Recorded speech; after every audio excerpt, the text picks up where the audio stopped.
Tonight's lecture is titled Bones in Stones because we're going to talk about the fossil record this evening.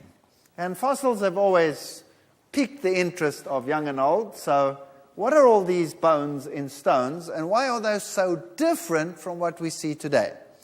You see, science would like us to believe that everything happened millions and millions of years ago and that these creatures roamed the earth at some stage in the history and represented a totally different life form to what we have today.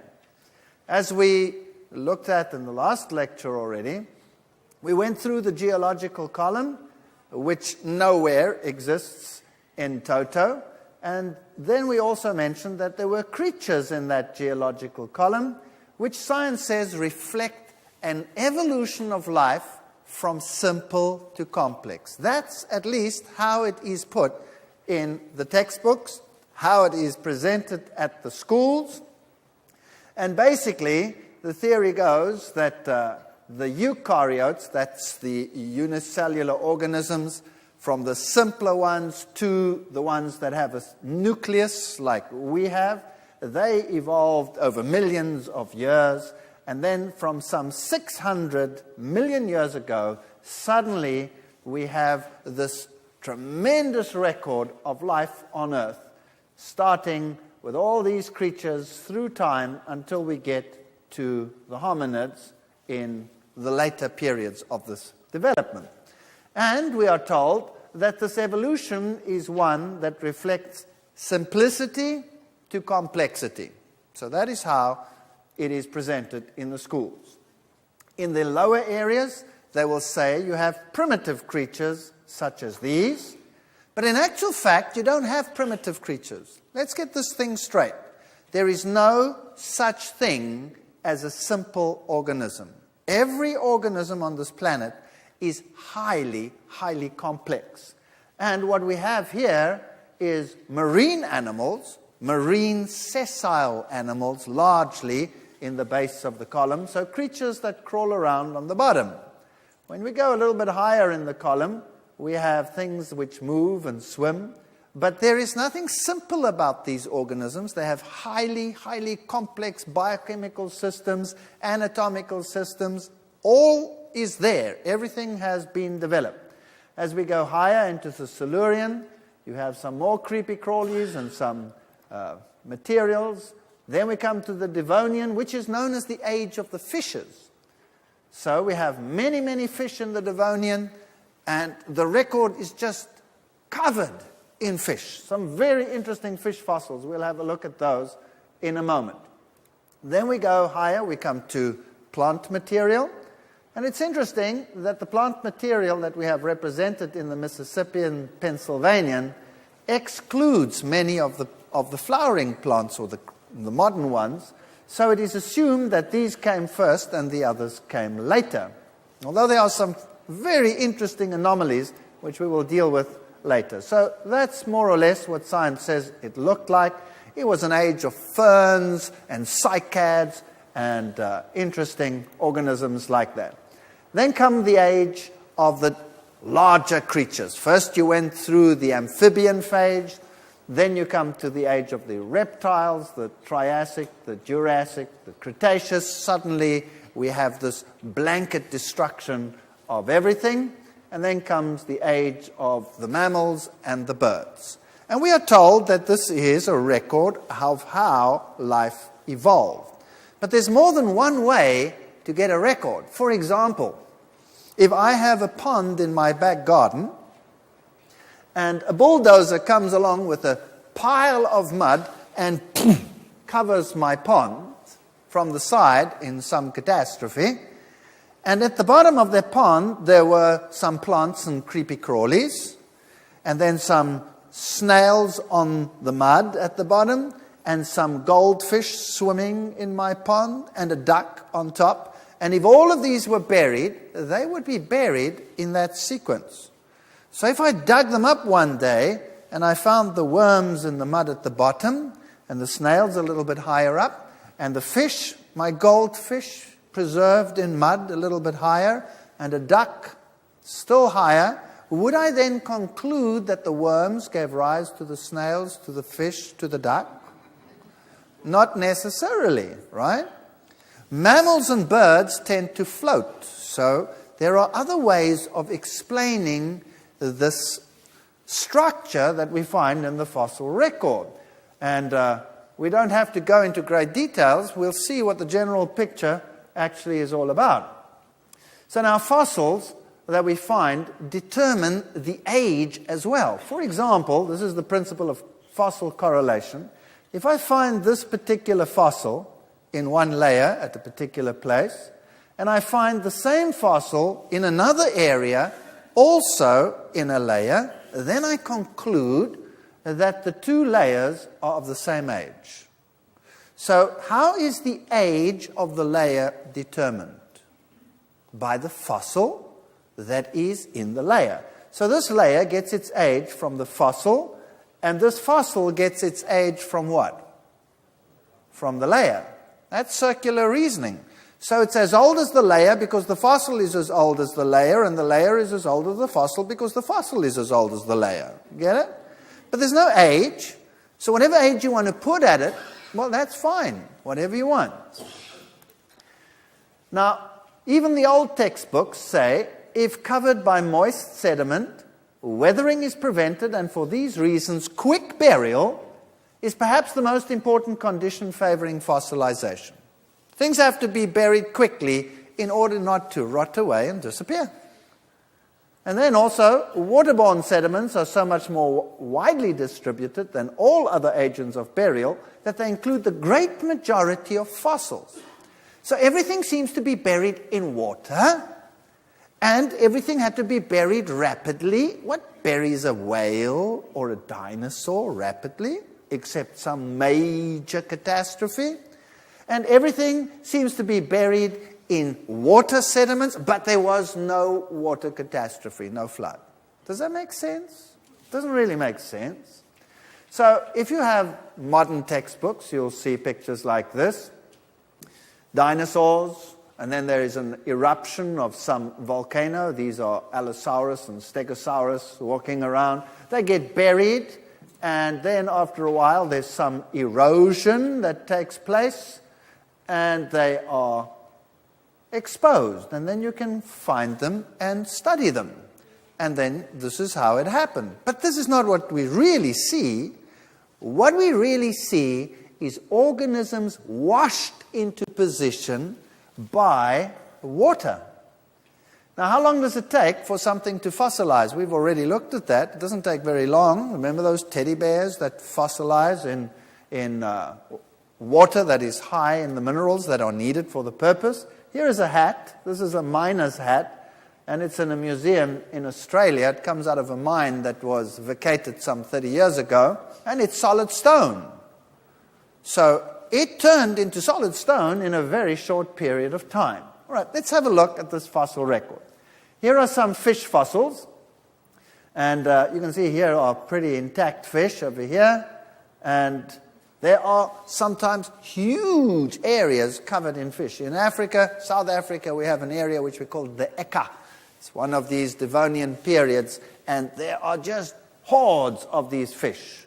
What is also interesting is that many of the fish that we find are intact, but many seem to be headless. When I was a student going around looking at all these paleontological finds, I thought to myself, wow, it looks like these fish lived in the French Revolution, because most of them lost their heads. But what is interesting about fish is when a fish lies in water and is dead and is rotting, the first thing that happens is the ligament attaching the head rots away and the head drops off. Eventually it puffs up and all the scales fall off, and then it deteriorates. And in a very short period of time, that fish is gone. So we don't have fossilization of these creatures today. They just disappear and dissipate, and the bacteria and the scavengers and what have you, they come and that thing is gone. Gone. But here something happened, and many of them are perfect. That means they must have been buried instantaneously. Some of them, or lots of them, don't have heads. That means they floated in the water for a few days, not a long time, and then were buried. We find fish like these with heavy bony scales, and when we see those, that's primitive. You know, that's a pretty advanced feature heavy bony scales. And if we look at modern fish like the sturgeon, that has heavy bony scales. So what do they say about the sturgeon? That's a primitive fish. That's a very old primitive fish. Why? Because it looks old and primitive. They do exactly the same with a rhino. A rhino looks kind of folded and ancient, doesn't it? And we look at it and say, well, that's a pretty ancient animal. It must have an ancient origin. But in actual fact, it's a mammal. Hello, when did the mammals appear? In recent times, even according to evolutionary theory. So we cannot have our mindset dictate data. You have to take it for what it is. Here is a modern fish with bony scales, and it is not ancient, it's living today. This is the sturgeon. That's the one you get your caviar from, if you're into that sort of thing. Then we find fossil beds just covered in scales. Nothing like that happens today. The scales dissolve in the sea after a while. You can go digging in the bottom of the sea. You won't find piles of scales that could fossilize. Doesn't exist. So this is catastrophism. It's much like the bark that was stripped off trees when they rolled in the water and get buried as bark layers, which doesn't make any sense if you don't have a catastrophe. Here are some interesting features. Fish, small, large, buried together, and sometimes you have fossils where a fish is actually eating another fish while it is being fossilized. So what was happening here? Obviously, during this event, this fish was swimming around, took a bite, and before it could say, Jack Robinson, what happened? It got buried. It was gone. That's exactly what happened. This is catastrophism. And this fossil over here, this is a fish that is absolutely perfect. You can even see the little ripple marks around it. This fish was literally buried alive, instantly, because the preservation is perfect. The oxygen was cut off instantly. Science will tell us that we don't have a complete record of the fossil record because soft-bodied creatures don't fossilize readily. That's not true. There are millions of fossils of soft-bodied creatures. Here's one. This is a jellyfish. You can see it's perfectly preserved. We have all kinds of creatures, soft-bodied and non-soft-bodied, perfectly preserved in the fossil record. There is no reason to say that they don't occur in the fossil record because they would not fossilize readily. In the book Evolution of Life, we read, time and again, wind, water, and ice have cut and destroyed rocks that have been elevated to form continents. That there is a fossil record at all seems rather remarkable. This is a fascinating point. Think about this. Here you have all the geological layers, and they contain all these fossils. Now let's take a mountain range, for example, that's eroding quickly. And you erode it away, and you're removing it. What are you removing? A record of time with all the fossils in it. And so we say, for example, the Himalayas, they are eroding away at 1,000 meters, or at least 2 meters every 1,000 years. That's the exact figure that they give. About 2 meters every 1,000 years. So that's just over 2 yards gone. Now what's very interesting is if that is so, if you're rubbing it out, why is the mountain still there? Well, science gives the answer and says the mountain is still there because it is being uplifted. We call that orogeny, uplift of the mountain. Now that's fine. That's a pretty good theory. And the mountain actually is still rising. You can measure the rate of rise, and that more or less keeps up with the rate of eradication at the top. But now there's a problem. If this process has been going on for millions of years, rubbing out the top and still having the height because you're lifting it up from the bottom, can you then still have the record of the history of the world in the top? Yes or no? You cannot have your cake and eat it. You cannot rub it out and say it's eroded away, but it's still there because we've lifted it up. Then you should have only the stuff right at the bottom that is still there. But no, we have the whole record there. So that cannot be. So somewhere there's a flaw in the story. somehow there's a problem. How can we still have a fossil record when it's been eradicated over and over again by a process called erosion over millions and millions of years? And so some scientists have this tongue-in-cheek statement: historical geology is a record of events, most of which never took place in time, much of which never existed. Well, let's have a look what science has to say. Well, Time magazine picked up from the scientists and splashed it all over the world so that the youth and everybody should become acquainted. Evolving at supersonic speed. You see, when I was a graduate student at the university, I was taught Darwinism. Darwinism has a logic about it, but Darwinism requires what we call gradualism. Gradual change over time from one form to another. That's gradualism. But if you look at the fossil record, you don't see gradualism. Gradualism means that you should be able to pick up small differences over time and then have a picture from primitive to advanced in the fossil record. Isn't that logical? That's what you would expect, but you don't find it in the fossil record. Indeed, what you find is that the creatures are there. So now you have a problem. So then the neo-Darwinists come along, people like Stephen Jay Gould and all of those that worked at Harvard, and they said, no, what happened is the following.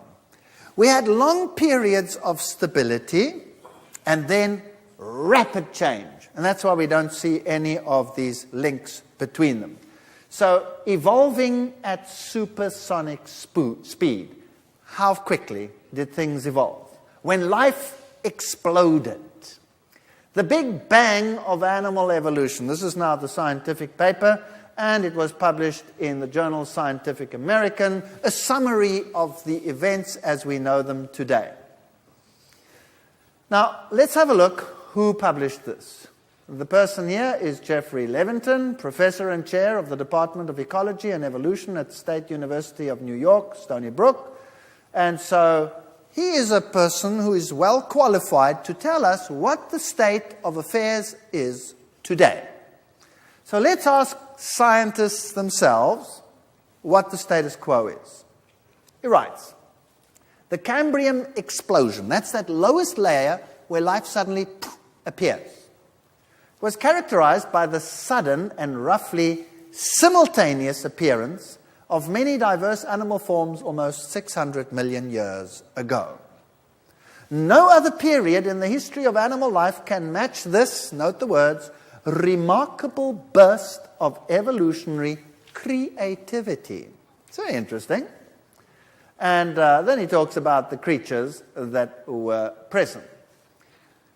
It is evidence that was obtained from sequencing, 18S ribosomal RNA, that suggests that various species and many phyla, now what's a phyla? That's a huge category of animal. For example, all the snails, all the slugs, all the marine mollusks, all the squids and the octopuses, and all of that constitutes one phylum. And then you'd have the arthropods, all the jointed-legged ones, all the crabs, all the insects, every little crayfish, all of those that walk around. That's another phylum. So these are huge categories of animals. And they're suggesting that the phyla, many phyla, appeared almost simultaneously. That means, boom, they were there. Stephen Jay Gould writes, fast turns out to be much faster than anyone ever thought. This is an article in the journal Nature, in the paleontology section. That's the best journal, so the world believes, in the world. The article of it, not above it, says, older textbooks proclaim that our phylum, now let me put this into perspective. The group that we as humans belong to is supposed to be the pinnacle of evolution. Where does that fit in? Right at the end of the process, isn't that right? We should appear last, this phylum. So older textbooks proclaim that our phylum, the Chordata, did not appear until the Ordovician period, and that this later evolution must imply advanced status. But the Burgess shale contains a chordate. What does that mean? Well, they identified a chordate from the Chengyen fauna and now seals the fate of this misguided effort in asserting specialness for our ancestry. Chordates arose in the Cambrian explosion. Oops. What does that mean? This means that every phylum, every group, including the one that we belong to, was there from the beginning. This is a major problem. During the past decade, however, the discovery and development of another fauna of marvelously preserved soft-bodied Cambrian organisms in China has proven that, note, full diversity was reached within the explosion itself. That means everything, every life form, kind, that exists today was there from when? From when? From the beginning. Now, I'm not making this up. These are the top scientists in the field in the world. Everything was there from the beginning. In my own life, I started off with my thinking as a gradualist. That's the only logical alternative. Darwinism is the only logical alternative. Now, please don't confuse logic with correctness. Something can be perfectly logical, but it can be perfectly wrong at the same time. Okay? So, Darwinism is a logical alternative in science. We'll look at Darwinism and see what the flaws in Darwinism are, but everything appearing at the same time, that cannot be. So, you had to change. So we became what was called punctuated equilibrianists. Sounds very nice. That means equilibrium, long periods of nothing, and then, boom, punctuated, rapid change, chup, chup, chup, chup, everything's there. But you know, it's not too far a step to take one step further and to say, if everything was there from the beginning, then it could also be what? Creation. Right? Doesn't that make sense? Could also be creation. Now, is this something totally new? No. He writes, Charles Darwin faced this challenge to his gradualistic preference, things change slowly over time, with characteristic honesty, writing in the first edition of Origin of Species, strange that it disappears later, the case at present must remain inexplicable and may be truly urged as a valid argument against the views here entertained. So they've known this from the beginning. So, is there such a thing as an evolutionary record which shows things developing from simple to complex? Answer is no. What we have is fully complex organisms there at the same time. Now, when they put in evolutionary trees like this, actually you don't have evolutionary trees. You have what we call evolutionary lawns.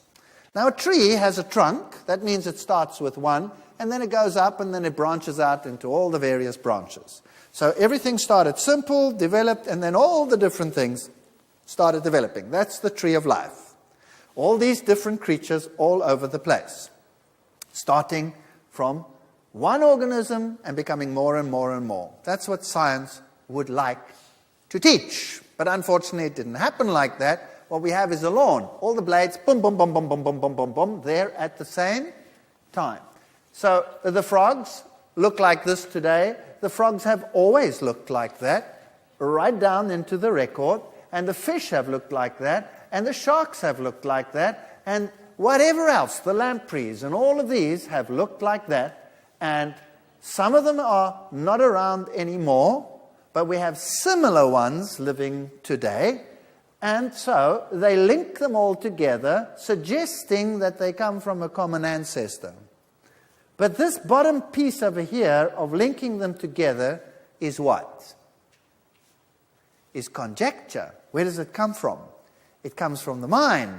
It doesn't come from the fossils. That's very important that we realize that. So if we look at the reptiles, the turtles, for example, you never find a half-formed turtle, or a quarter turtle, or a third turtle, or a piece of something developing into a turtle. When a turtle appears in the fossil record, it's a what? It's a turtle. Finished. If the lizards appear, they are lizards. Snakes are snakes, etc., etc., all the way through. And the linkages are conjecture. Let's have a look at some of the criteria. Evolutionary processes require, number one, advancement from simple to complex. That would be logical, right? That's what evolution requires. Number two, evolution requires development from small to large. That's called the law of Carroll. Carroll was a scientist who said everything had to start from small and develop to large. There is no other way. That's logical. Think about it. You don't start with a rhinoceros and end with an amoeba. You start with an amoeba and you develop all the way up to the rhinoceros. That would be logical. Is that correct? So that's a perfectly logical assumption that you would make if evolution was correct. And also, if life started somehow fortuitously, somewhere on the planet, suddenly it was there, then there would have only been one. And eventually they could have become more and more and more and more and more, if the theory is correct. So we start with low diversity to high diversity. That's logical. That's what you'd expect. But what do we have? No, we don't have that at all. We have irreducible complexity. Suddenly they're there. Boom. And some of the features in what we have cannot be simplified. They will not work if they are simplified. So they have to be complete. Everything has to be there. Boom. Some of the organelles and structures in living organisms are so complicated and need so many building blocks and parts that if they're not complete, they wouldn't work. So, boom, everything has to be there at the same time. So we don't have advancement from simple to complex. Everything was always complex. Do we have small to large? No. If we go into the past history, everything was bigger and larger and more magnificent than it is today. Today we have but a fraction of what used to exist in terms of size and in terms of diversity. We have reverse diversity. We would expect low to high, but we find far more creatures in the past than exist today. In fact, we only have a fraction left of what used to live. So we find exactly the opposite to what is to be expected. Well, that's a problem. S. Gould, in his article, Return to Hopeful Monsters in Natural History, now these are the top scientists. Stephen Jay Gould is dead now, but still, his work lives. The family trees that adorn our textbooks are based on inference. They come out of the mind, however reasonable, not the evidence of the fossils. So Darwin's theory of this is what we would expect is logical if it were true. But we don't find that. We find exactly the opposite. And the family trees are based on inference. So when you go into the fossil record and you look at the evolution of the horse, this is how it's depicted. So you go from this tiny little creature, which used to be called Eohippus, or it used to be called Hyracotherium, and then they changed it to Eohippus, develops all the way through to the modern horse. And this strange little one down here, Hyracotherium, is depicted like that, but its name was Hyracotherium because it looked like a hyrax, a rock hyrax. In fact, it was nothing other than a type of rock hyrax. Then if we go to the other creatures all the way up, and to the horses, they arrange the horses from small to large. That's logical, but is it necessarily right? If I gave you a pile of dog skulls, imagine this now in your mind. I gave you a pile of dog skulls, every conceivable dog type on the world, and I said, there it is, and you've never seen dogs before, and I say, design for me an evolutionary tree. What would you do? What would you do? You would arrange them from what? From small to large. So the Chihuahua would be right at the bottom. There he is. And then how would you develop your tree? What would you do? Well, you would put all the creatures that had sort of flat stocky bulls, flat faces, you put them on the one branch, isn't that right? So you would have your bulldog and your pug and all of those on the one side and the boxer arranged on the one side. And in the middle you'd have the sort of in-between sturdy ones. And on the right, what would you have? Something like the lean, sort of slim, long machines. The whippets and the Afghans with their long snoots. And you'd have a beautiful tree. And it would be perfectly logical. Would it be right? No, it would be absolutely wrong. Why? Because they didn't come out of the Chihuahua in the first place. In fact, they came out of the wolf breeds, and the evolution is non-existent. This is the variety that is found within the gene pool, from the smallest to the largest. So it's not something that you would think reflects evolution at all. It comes out of the mind. So the same over here. These creatures, were they buried in the fossil record in this sequence from small to large? Yes or no? The answer is no. They were all there at the same time. They were contemporary. And you're giving a pile of bones to a scientist, and he, in the laboratory where he sits, designs the tree. It's based on inference, however reasonable, not the evidence of the fossils. That's the fact of the matter.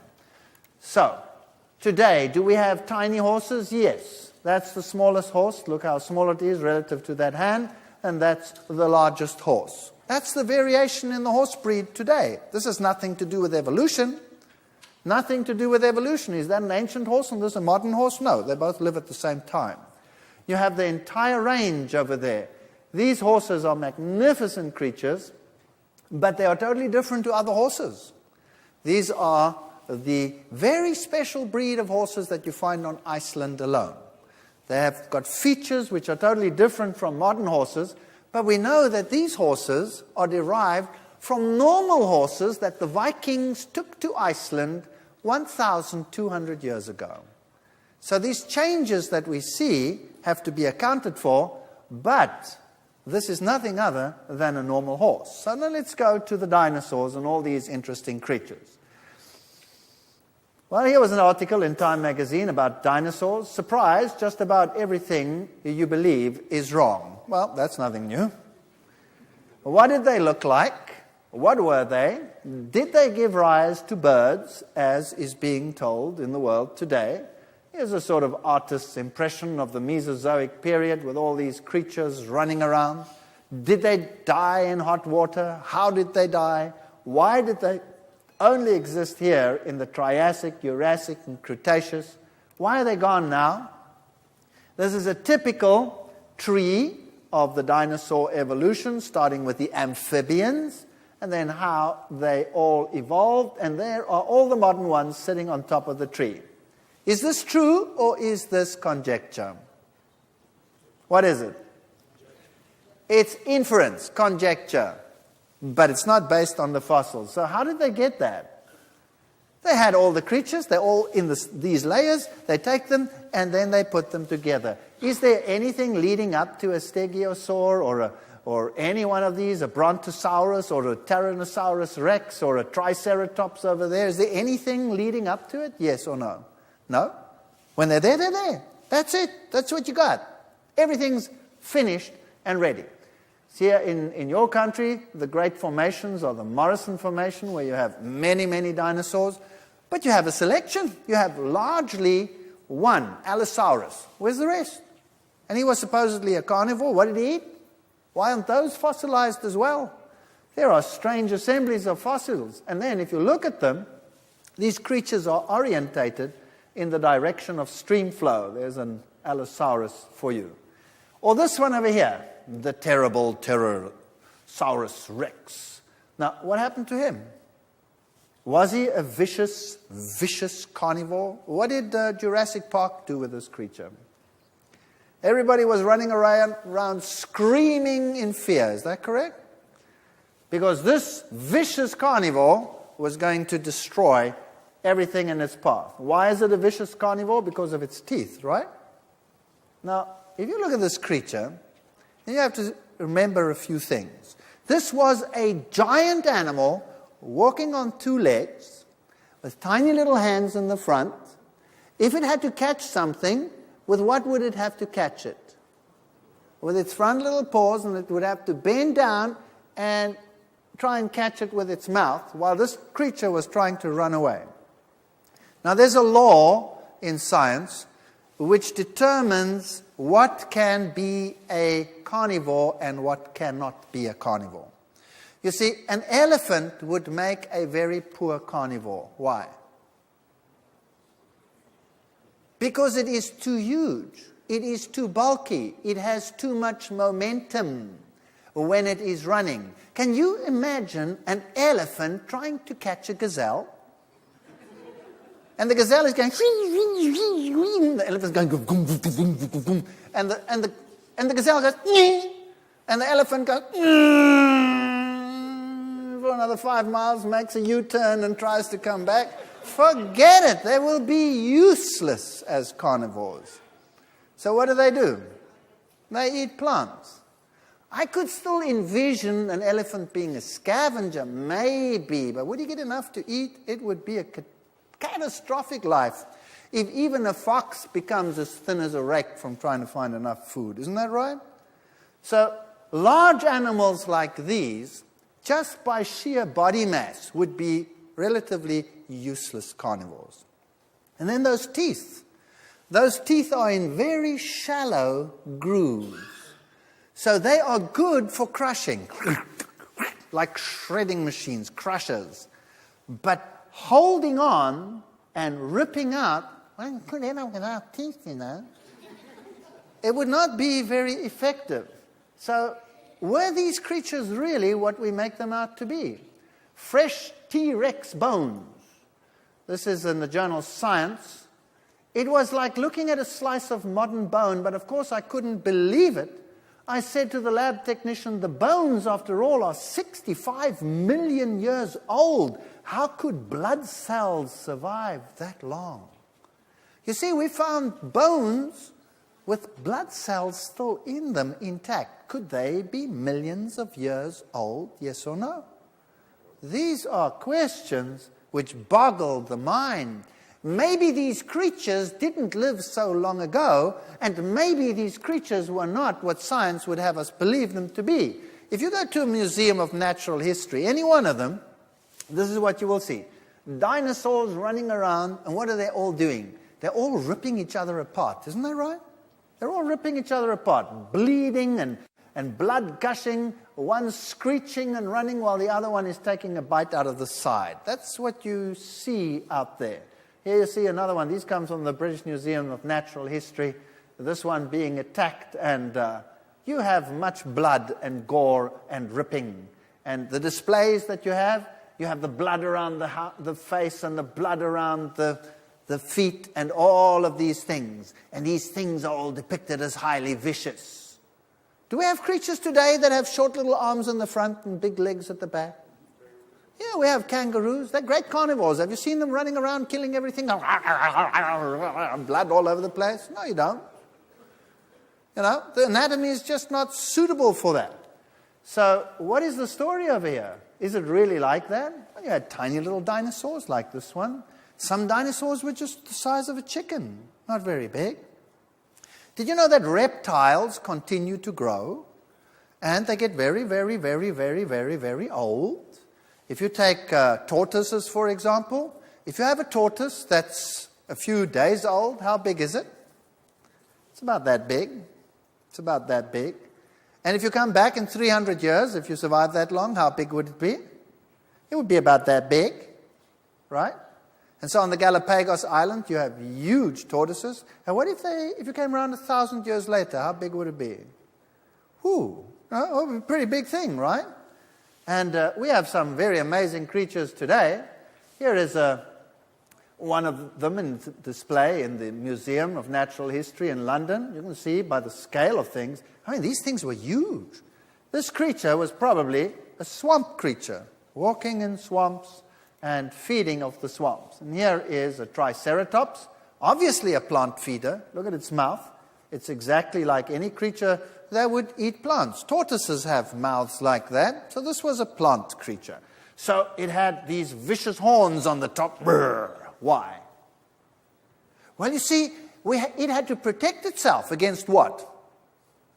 Against all these vicious carnivores. And it had this huge defense mechanism to do its job. That's what science is teaching our young people today. That's the image that we have with us. Hello? What's that? That's a chameleon. And it has 3 horns on the top. That's a modern triceratops. A small one. Some chameleons get pretty big, like this. Some are very small. We have all kinds of varieties. And these horns over here are to protect it against all the vicious carnivores all around. True or false?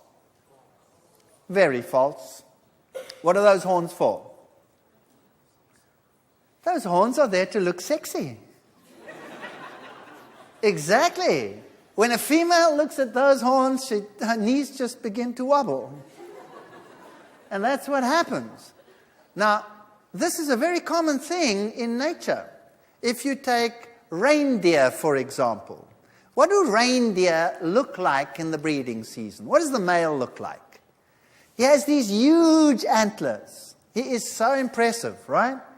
And the bigger they are, the cockier he is, right?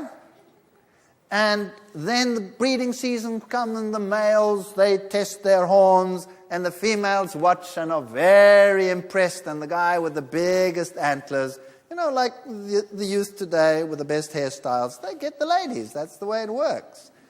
Everything works like that. What happens after the breeding season to a reindeer's antlers? They fall off. Now, what if they were really there to keep all the vicious carnivores away? He would be in big trouble for most of the year, right? Nothing to protect himself. This is a mindset that is being placed in the minds of men that does not have a basis in reality. And these creatures were probably no different to the lizards and the creatures that we have today, just bigger. Everything was bigger. We find dinosaur eggs, yes, and then we have museum depicting them in their little nests, breeding out, pretending that everything is very normal, and we can find the eggs, yes. But how do we find these eggs in the fossil record? They are all washed into great washes. They have all been buried in catastrophic flood deposits. There is no such thing out there as a natural setting that would pretend to be anything like it is today. Dinosaur footprints all over the place. If you look at the way in which the impression was made, then it appears that in the past the animals all walked uphill, because most of the footprints seem to go upgrade. You can't look at the topography today. You have to look at what it was like, because there could have been uplift and downlift. So when these animals made the impressions, they were making impressions in mud, and they all appear to be running uphill. Why would animals always run uphill? What makes animals go uphill? Maybe rising floodwaters? Is that a possibility? So there are over 100 published theories about the extinction of the dinosaurs, ranging from the fascinating to the absurd. Do any of them explain the death of the dinosaurs? What are the facts? Why so many theories to explain something that is perfectly obvious? All of them that we find are buried in huge floodplains, washed into position, even orientated by floodwaters. Any eggs that there are washed into position, but none of them died in a flood. Does that make any sense? Doesn't make any sense to me. Then we come to the birds. But the birds, that's a topic on its own. So we'll leave that for the next session.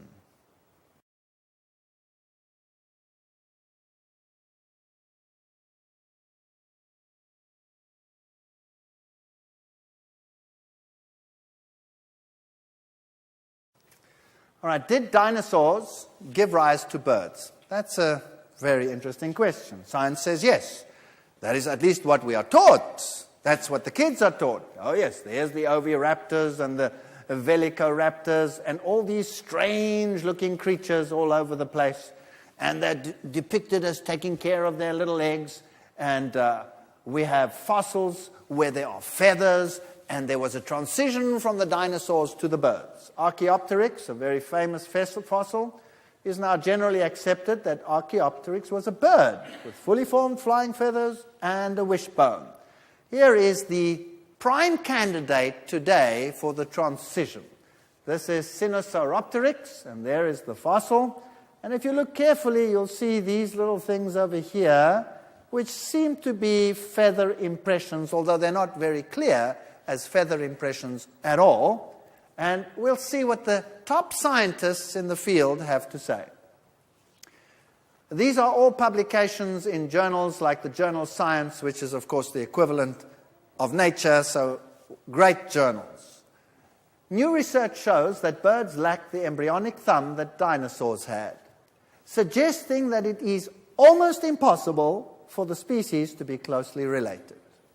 Here's another statement. A team led by bird expert Alan Fiducia, chairman of the biology of the University of North Carolina, studied bird embryos under a microscope and published their studies in the journal Science. A team led by John Rubin, a respiratory physiologist at Oregon State, also analyzed the outlines of Sinosauropteryx' internal organs. Its bellow-like lungs could not have evolved into the high-performing lungs of modern birds. You see, it's more than just feathers. Rubin, an ancient bird expert, Larry Martin, believed that the so-called feather traces are actually frayed collagen fibers beneath the skin. So maybe they're not feathers at all. Feather expert Alan Brush, University of Connecticut, points out that they lack the organization found in modern feathers. So these aren't feathers at all? Is that what they're saying? Well, if we look at lungs, for example, that first story, mammals have lungs like these, where the air goes into a little sac like a balloon, and you breathe in, balloon fills up, you breathe out, balloon empties out. And that's how you fill your lung. So every time you fill your lung, you mix the air from the outside with the air already in the lung, and there is less oxygen than when that mixing didn't take place.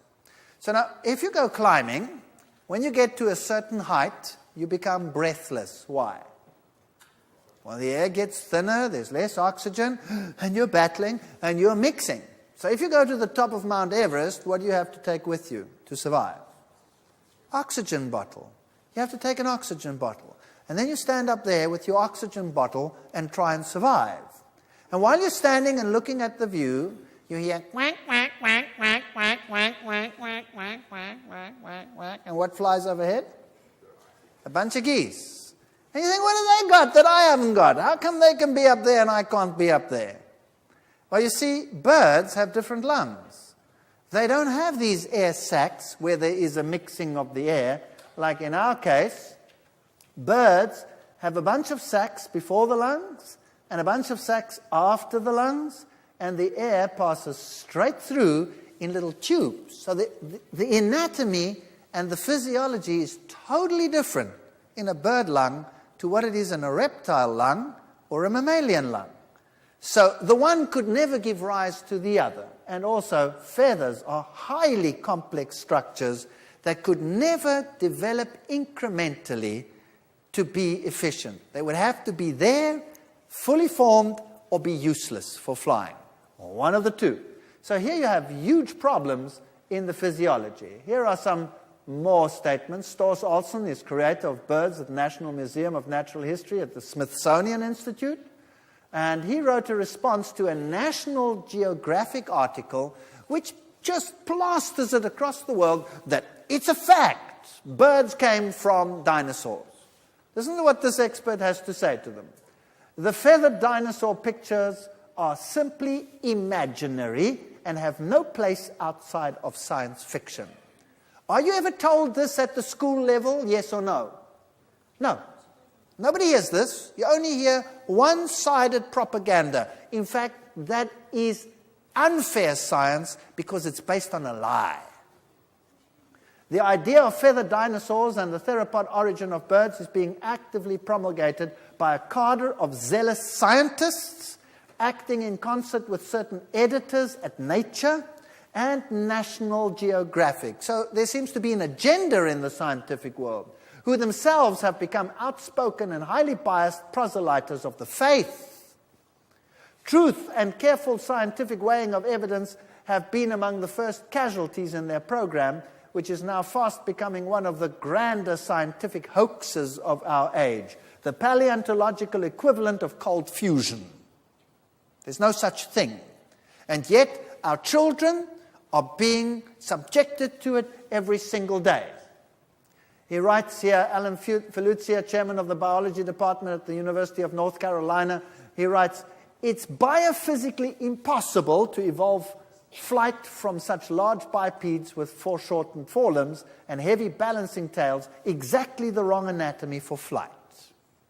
The theropod dinosaur origin of birds, in my opinion, will be the greatest embarrassment of the paleontology of the 20th century." Do you think science will heed it? I doubt it. They will preach it and teach it because that is the only solution they have. Because where did the birds come from if they didn't come from something? Because God is not going to be acknowledged ever. Creation is not going to be acknowledged. Complexity had to fall from the sky. Well, what are these? These are the famous Ica stones from Peru.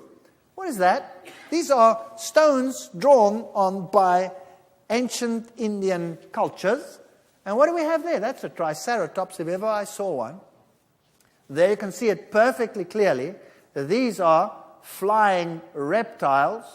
These are pterodactyls. There's no doubt about that. And they have a person flying on them. Very interesting.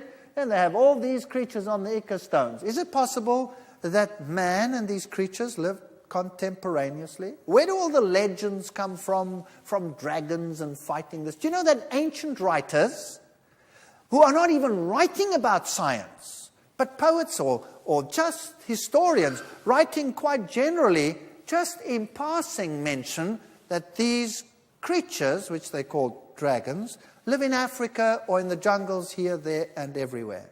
There are many, many, many occasions where there are records of such sightings. And then you have these strange things over here. I don't believe that the lizards in the past were any different to the lizards that we have today. If you take this modern lizard that lives today, the basilisk, that sprint across jungle streams, and you look at this creature, doesn't he look like something from science fiction? Isn't he cute? I think he's absolutely delightful. But imagine a paleontologist got hold of this fossil. What would he do with it? It would be the most vicious-looking creature under the sun. When actually, it's a cute little thing that sits there and is there for the amusement of the eye. George Gaylord Simpson, one of the doyens of evolution, says, "It has been suggested that all animals are now specialized and that the generalized forms on which major evolutionary development depend are absent. In fact, all animals have always been more or less specialized, and a really generalized living form is merely a myth or an abstraction." What does that mean in simple language? He says there's no such thing as a simple animal that became complicated. It's a myth. When we look at the fossil record, everything is complicated. At the same time, what do we have in the world today? Scientists agree, world faces mass extinction. Quarter of the mammals face extinction. Only 10% of the big ocean fish remain. That's what the world is knowing. This is a fact. So everything is disappearing, which explains why everything was more in the past than it is today. Doesn't that make sense? If we are slowly eradicating things by extinction, sooner or later we'll have what? Nothing left. Natural selection is doing a great job of removing everything from the planet. So if we look into the past, it was a far greater world than we have today. And science is distorting the picture. It's not what it seems to them. These creatures were just around.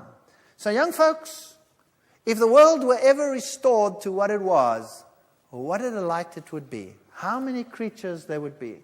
If you look at the fossil record, we had strange creatures in the past that don't live today. But what is an ammonite? An ammonite is a highly complex squid-like creature. that lived in a shell and swam through the sea just like modern squids without their shells. So there you have these creatures. They're complex. There's nothing simple about them. These are the trilobites, depicted as ancient and the first organisms to evolve, which is rubbish because we saw that everything was there at the same time. And what are they? They're arthropods, highly complex. They don't live today, but there's nothing simple about them at all. They tunneled. They had all the equipment that they needed. This is Nautilus, ancient so-called living fossils. That's the living form. That's the fossil. They were identical. Nothing has changed. If we look at the marine organisms and you look at the echinoderms like the sea stars and the brittle stars and all of these creatures, there's the fossil, there's the living forms. Nothing has changed. Nothing. When they appear, they're like that, and today they are like that. These are some of the fossil forms that we can see. Everything is identical to what it is today. Nothing has changed. So where is the story of simple to complex? It doesn't exist. It's either there or it's not there. Look at these, crinoids. These are sea lilies, highly complex, exactly in the past as they are today. Here are shells in the fossil record, living shells. There's a fossil of a turtle, there's a living one. No change whatsoever. Fossils, living creatures, identical. Horseshoe crabs as they were supposedly millions of years ago, today unchanged. Lingula, millions of years ago, unchanged. Coelacanths, this is the fish that was discovered in Africa for the first time by Smith. And he said, wow, this is a living fossil. This is the creature that gave rise to the land animals. And this is what they looked like. And because the lobes of the feet are like that, they could walk. We have many fish today that can do that besides this. All the rockfish have like little walking legs to move around on the rocks, but they don't come out onto land. Some can even hop. Isn't this fascinating? Look at the size of this shark. That's a fossil, and that's a modern shark. Nothing like it exists today. This is humongous. And that's a tooth of one of these fossils. It's enormous. There's no such thing that exists today. The frightening great white is fiddlesticks compared to that guy. Really, fiddlesticks. And here is Tuatara, that's the famous Svenodon from New Zealand. Exactly like he is today, so he is in the fossil record. These creatures over here, like these giant Galapagos turtles, tortoises, exactly in the fossil record like they are today. Now imagine these creatures, these wonderful iguanas. Give them 1,000 years to grow, how big would they be? Wow, you'd probably fill the room with them. That would be scary, or would it? What do these creatures eat? Vicious dinosaurs? Well, if a scientist dug them up, that's what he would say. They would depict them in the museums full of blood, right? What do they eat? Seaweed. That's what they eat. That's what they eat. Nobody would ever guess. That's what they eat. Or the Galapagos land iguana. Yes, some of them eat plants. Some of them eat meat. We will look at that in another lecture. Gila monsters, armadillos, opossums, crocodiles, exactly like they look today. That's what they looked like in the past. No change. None whatsoever. And we think crocodiles are big. Do you know what? Crocodiles that live today are toys compared to what existed in the past. You want to see the difference? I'll show you the difference. Look at these huge creatures like armadillos. There is a fossil crocodile, and there is a fully grown modern crocodile. No difference in the anatomy, so there's no evolution here. There's only one big difference, and that is what? This guy is just enormous. He is so huge you cannot even imagine him. If you came up across this crocodile, you would know that you had seen a crocodile. It is scary. Now, why is it so big? Why is it so big? Is that evolution? What does evolution teach? You go from what to what? Small to large. But that's not what we have. We go from giant to dinky toy. I'm aging myself by using dinky toy. They don't exist anymore. Lego toy. All right, there we go. So what has happened? Why is this creature so large? Maybe the circumstances in the past were ideal. There was so much food around, everything was perfect, temperatures were perfect, and they had a long time to grow without anybody wiping them off the face of the earth. And there they were, huge, huge. That's not evolution. We've got devolution. We've gone downhill. Let's have a look at the insect world. This insect is a fossil and it has a straight wing. So science says primitive. Primitive. Why primitive? Because the wing, they say, is a modified scale. Big problem. Big problem. Because a scale and a wing doesn't develop from the same anatomical layers. Big problem. You cannot have the one developing out of the other. But besides that, they have to get the wing somewhere, so it's a modified scale. Now, this creature cannot fold its wings. Obviously, if you could fold your wing nicely and bury it under, or hide it under a covering, that would be an advanced feature, right?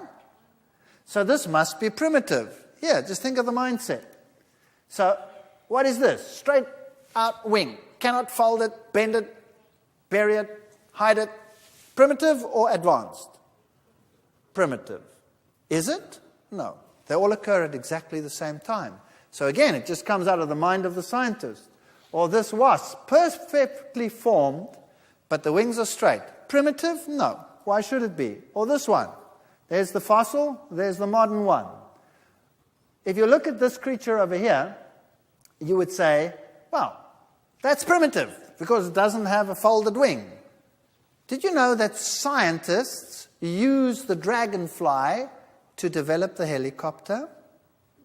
And the helicopter cannot do a fraction of what this creature can do. This creature can go whatever it wants to do. It's magnificent. The design is absolutely astounding. We cannot even copy it. It's so perfect. But it's primitive. Why? Because the wings are straight. And if you can fold your wings like this one, like a beetle wing, that's advanced. Then why do the beetles and the dragonflies occur in the fossil record at the same time? Or what about this problem? Why do we find bees' nests in the fossil record long before there are flowering plants? What do they eat? Wait for 50,000 million years to get something to eat? I think there's a problem there.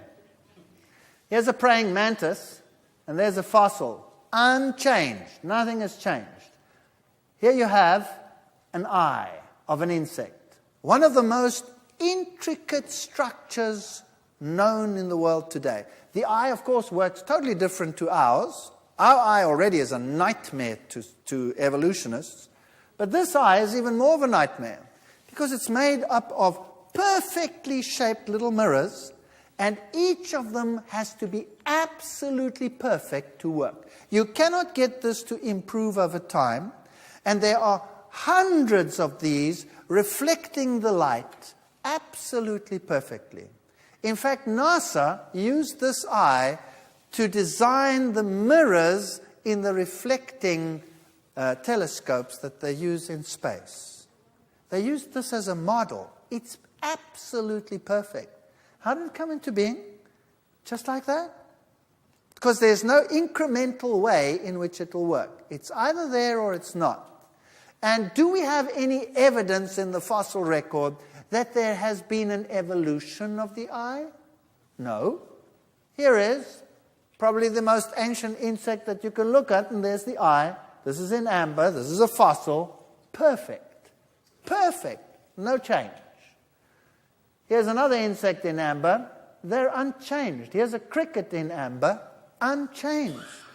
There is no evidence out there for any change. There's an ant. No wonder this ant is saying to this ant, I can't believe it, Fred. 60 million years since I've seen you, and you haven't changed a bit. So, is it true what science is telling us, that we evolved from simple to complex? Is it true? No. The scientists themselves say everything from the beginning has been complex. There's no simple to complex. Doesn't exist. Is it true that we went from small to large? No. We went from large to small. So did we go uphill or did we go downhill? We went downhill. Is it true that we went from low diversity to high diversity? No. Extinction is removing more and more and more and more and more from the planet. And scientists out there in the world are screaming and saying, if we don't stop this, we'll have nothing left. We went from high diversity to low diversity. Is it true that the animals appear gradually over time, or do they appear suddenly? What does the scientific evidence say that we discussed over here? It appeared suddenly at the same time. Now, you think about these things. I'm not making this up. I used to be an evolutionist.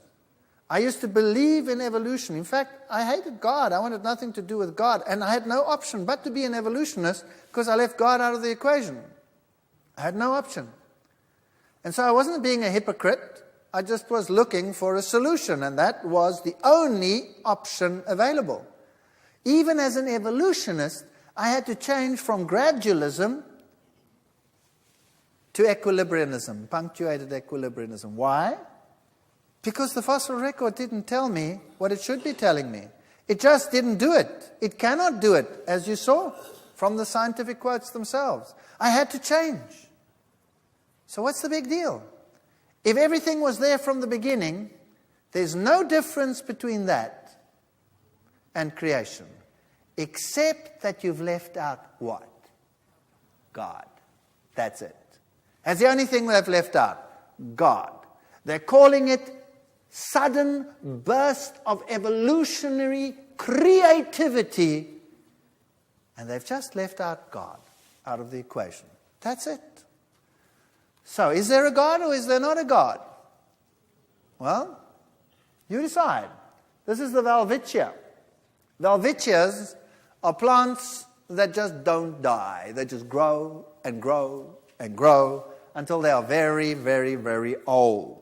So we have giant Welwitschias in Namibia, in the deserts, and they tell us something about how long things have been around.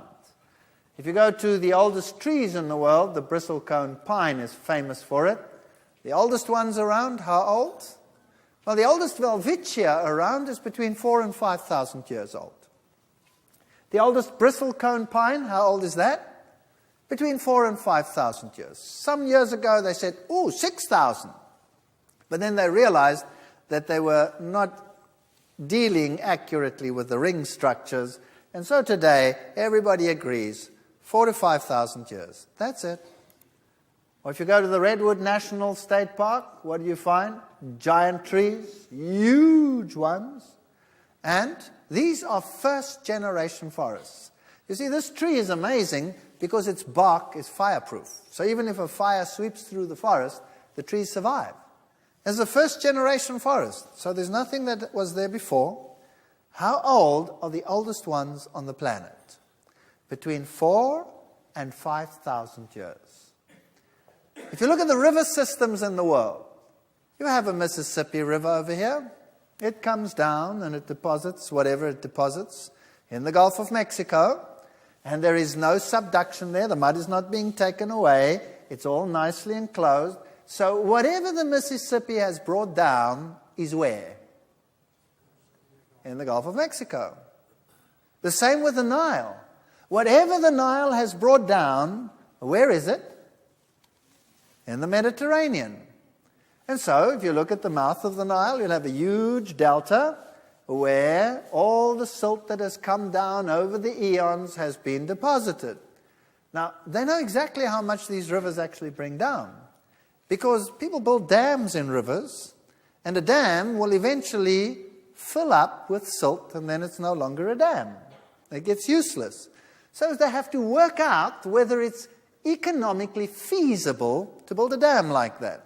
And the way they do that is they put nets and devices into the water to measure how much material comes down per year, and they do this over a number of years to determine how long would it take before the dam is useless. That makes sense, doesn't it? And so they did that with the Nile. And then it just takes a satellite picture, and you determine how much has this Nile brought down in its entire lifetime. And you know what? There is no river that's older than between 4,000 and 5,000 years. It doesn't exist. There is no plant that is older than between 4,000 and 5,000 years. And you will say to me, but whoa. We have archaeological evidence. We have evidence from the nations, from China, that everything has been around for much longer than that. Yeah, when I was a kid, they taught that. When we did Egyptology, what did they say? Egypt was around for how many thousands of years BC? And then, as the evidence piled up, what has happened to those dates? What has happened to them? What has happened to the dates in China? What's happened to the dates in Egypt? What's happened to the dates in Mesopotamia? What happened to them? They got shorter and shorter and shorter and shorter. And now if somebody dares say 3,000 BC, by the way, that's just 5,000 years, they will put a plus minus in front of it. Why? Because they know that in a couple of weeks' time, the time will come down. Why? You see, in the past, they used to put the kings all sequential. They'd say, that one reigned here, the next one there, next one there, next one there, next one there, next one there. And they had a long list of kings and a long time. Because they knew this king reigned for so many years, that one for so many years, long time. And then one day they discovered, oops, yeah, it was father and son ruling at the same time. Or father and 3 sons ruling at the same time. And the time went new, and then the time went new. And so eventually, we're down to a very interesting scenario. Take the history of Europe. Man, if we've been around for millions of years, why can we only trace the history of Europe to a few decades, centuries, perhaps a millennia or 2 BC? Nothing there before. England, there was nothing on that island 2000 BC, nothing happening. So really, we're dealing with very interesting phenomena. And these trees, yes, they're huge. You can drive a car through them. But the bottom line is, everything appeared at the same time. Everything was fully formed. There is no evidence of change from one form to another. There is top-level scientific evidence that one form did not give rise to another, as they teach in our schools every single day. And I believe that these scientists are dealing with one basic problem. And that is a denial of divinity. That's it. That was my problem. Denial of divinity. It has nothing to do with science. Science has moved into the realms of faith. And you can choose for yourself whom you want to believe. That choice is yours. But you don't have to be exposed to lies in order to make a theory fit. Thank you.